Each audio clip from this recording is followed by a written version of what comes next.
कर सकते हैं दिल्ली बीजेपी मुख्यालय का, जहां पर हमारे साथ कुमार कुंदन हमारे संवाददाता बने हुए हैं, साथ ही बीजेपी के सांसद परवेश वर्मा भी हमारे साथ जुड़े हुए हैं कुमार कुंदन के साथ। कुंदन, आखिर ये पूछिए कि बीजेपी कह रही है कि हम जोड़ तोड़ से सरकार बनाने वाले नहीं है, तो फिर ये साफ कर दे कि हम चुनाव में जाने के लिए तैयार हैं।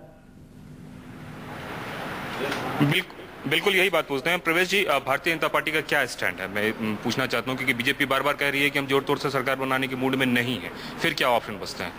बिल्कुल जोड़ तोड़ से सरकार बनाने के मूड में नहीं है, और अगर बाई इलेक्शन भी होते हैं तो भी मुझे लगता है कि हम एक दो सीटें हमारी कम पड़ेंगी, इसलिए दिल्ली में फ्रेश इलेक्शन हो ये सबसे अच्छा उपाय है, और कोई भी अपना गलत मैसेज नहीं जाए, मैं भी ऐसा सोचता हूं। और फ्रेश इलेक्शन होते हैं तो जैसा दिल्ली की जनता का मूड है, हम कम से कम 60 सीटें जीत कर आएंगे, और इसलिए हमें कोई डर नहीं है फ्रेश इलेक्शन हो, और हम बिल्कुल चुनाव के लिए तैयार हैं। ये उत्साह क्या हरियाणा से चुनाव परिणाम आपके पक्ष में आने के बाद आया है, या फिर महाराष्ट्र के, या फिर मोदी जी का माहौल ऐसा है? देखिए, दिल्ली में लोगों ने 15 साल शीला दीक्षित जी का राज देखा, कांग्रेस का राज देखा, और उसके बाद में आम पार्टी का राज भी देखा। अगर अरविंद केजरीवाल जी अपने 10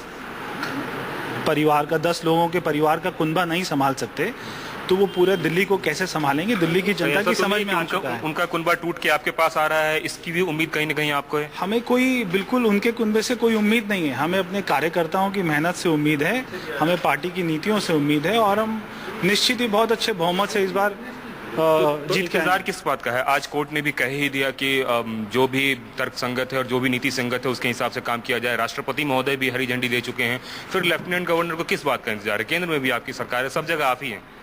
तो इंतजार इसी बात का है कि एलजी साहब बुलाएंगे, उसके बाद में हम अपना फैसला बताएंगे, और उसके बाद में दिल्ली चुनाव में जाएगी।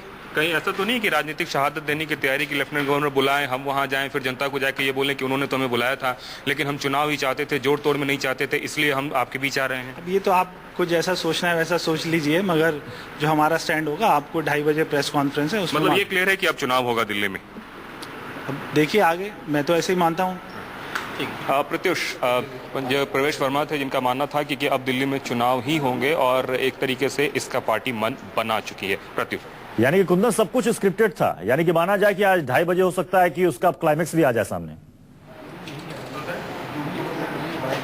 बिल्कुल एक तरह से कह सकते हैं, क्योंकि इंतजार सिर्फ इस बात का है कि लेफ्टिनेंट गवर्नर बुलाएं, लेफ्टिनेंट गवर्नर के बुलाने के बाद बाकायदा ये उनके पास जाएंगे, जाने के बाद लेफ्टिनेंट गवर्नर का न्योता भी स्वीकारेंगे, और फिर उसके बाद वही स्थिति होगी संभवतः जो हर्षवर्धन ने कहा था कि हमारे पास संख्या नहीं है इसलिए हम सरकार नहीं बनाएंगे। संभव है कि इसी बात की दुहाई लेफ्टिनेंट गवर्नर के सामने भी दी जाए। बिल्कुल कुंदन, बहुत बहुत शुक्रिया हमारे साथ जुड़ने के लिए, लेकिन सवाल तो फिर भी यही उठेगा कि आखिर इतना वक्त बीजेपी ने, जब करना यही था तो इतना वक्त बीजेपी ने क्यों लिया?